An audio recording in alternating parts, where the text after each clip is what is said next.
Hello, welcome to the Assessment Alchemist Podcast. My name is Tina Wiles, and I am the founder of My Tutor and From Panic to Passing. Today, I'm going to talk about the difference between knowing the material and passing a test. And we've all had that experience of, I know this material inside and out, and why does my test score not reflect that? You're not alone. This happens to everyone. And the answer is simple. A test does not test how well you know the material.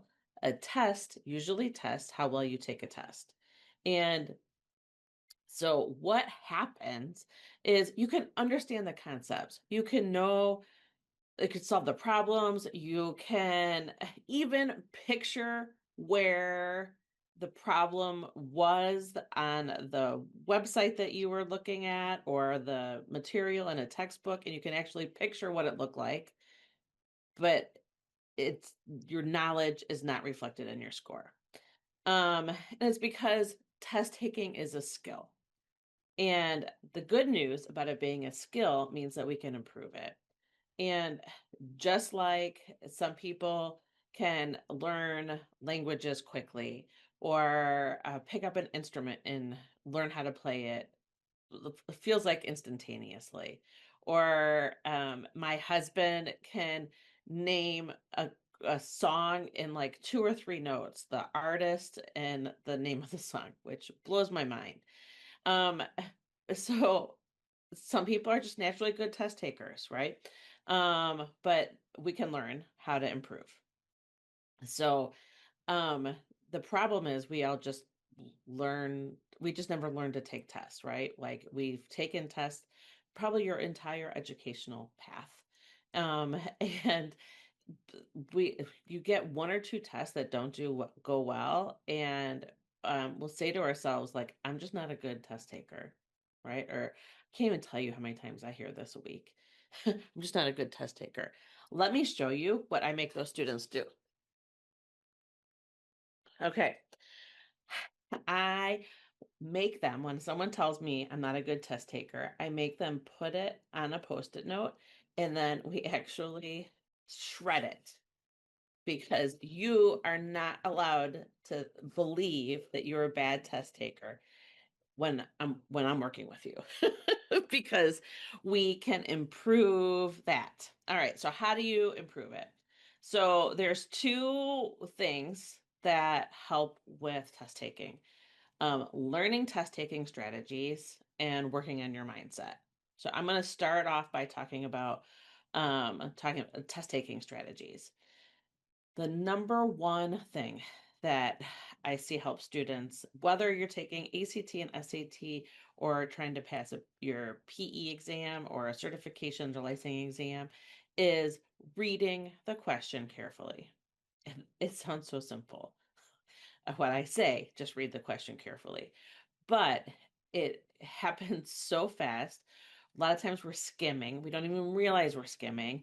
You skip over words, right? Like sometimes even the word not might be underlined, bolded, and all caps, and we still miss it when you're going through and answering, right?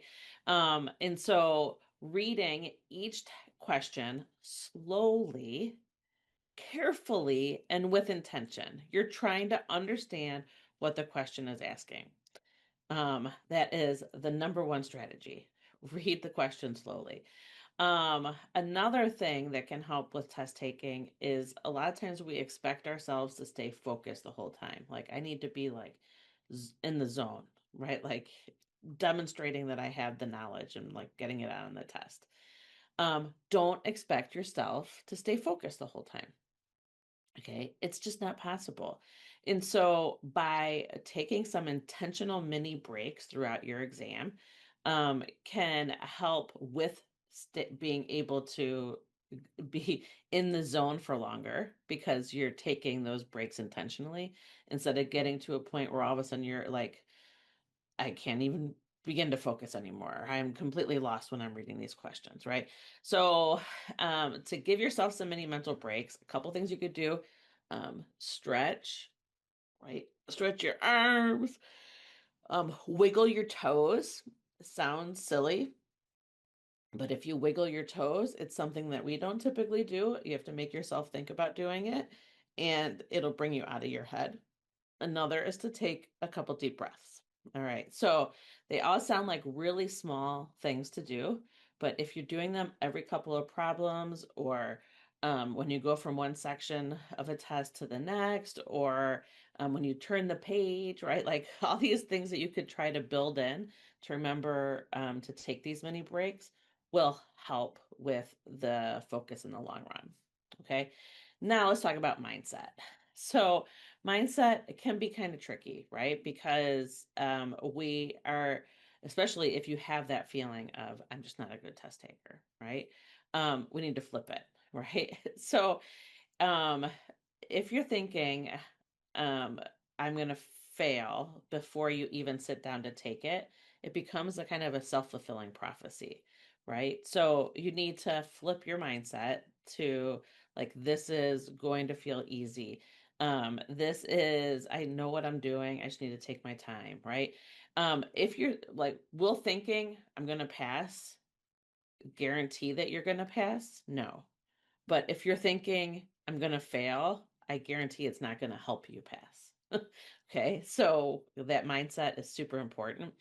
Um, Mental performance is something that I'm extremely passionate about.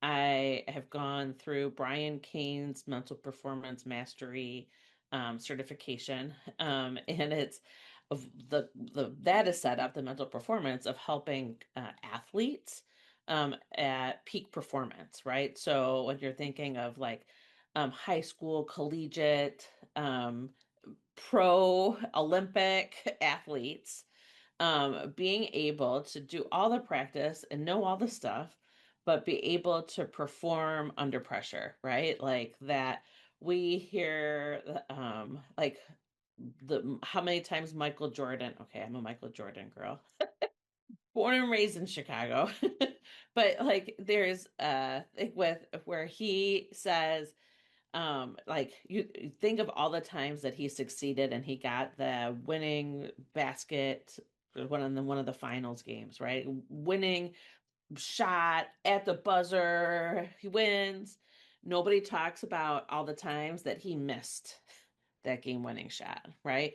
Like performing under pressure is something that usually does not go well for a lot of athletes. In fact, the having their peak performance under the most pressure is actually very odd, but we hear about the stories when it happens, but it's not what usually happens. And so mental performance is the ability to manage your attention and energy under pressure. And if we work on mental performance when it comes to test taking, right, we want to be able to demonstrate like that knowledge that you know and the practice that you're doing in the moment of sitting there taking the test.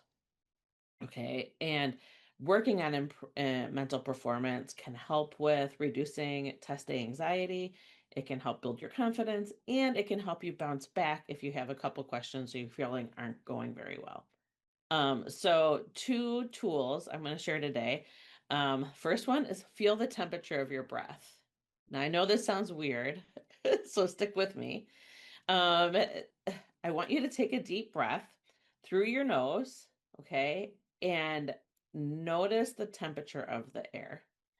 And then we're going to exhale through our nose, again, noticing the temperature. Okay, so do it with me. Take a deep breath in and exhale. Okay. When you breathe in through your nose, the air feels cool, like you could feel the cool temperature. And when you exhale, milliseconds later through your nose, the temperature is warmer. Okay. Um, when you do this, focus on the temperature, take 2 or 3 deep breaths, and like I said, focus on that temperature shift. You're going to snap yourself back into the present moment, right? It's going to ground you, snap you into the present moment, and it is going to help improve your mindset. Okay, I promise. All right, next up is the concept of catching a win. So, if think about what's one thing that you did well today, or when you're looking at passing exams, think about exams that you have passed. Our brains are wired and made to replay mistakes and think about when you failed and like errors that you've made, right? So we have to actually put in the effort to retrain them to focus on the success. Okay, so instead of thinking about tests that did not go well, recall the ones that you did. And I know this is hard because it's easier for us to remember the ones that we didn't do well on, but think about the times that you did. Okay. And why this works is because our brain needs the evidence of success to help us build the confidence. Okay. So, quick summary of what we talked about. So there is a reason that when you know the content that you doesn't necessarily equate to passing an exam. And that's because passing an exam is how well you're doing on a test, not necessarily how well you know the material. And focusing on strategies and mindset is going to help you actually be able to make sure that you can demonstrate that content knowledge that you know. And if you are not quite sure where to start or you're feeling like you're still struggling, check out the link below for how to take the quiz that I have. It's a less than 2 minutes test taking mindset quiz. It'll give you one of 5 types that of test taker that you are, and can give you some things that you can start to implement immediately to help make test taking a bit easier. So thank you so much for joining me today. I hope you have a wonderful day and good luck on that test.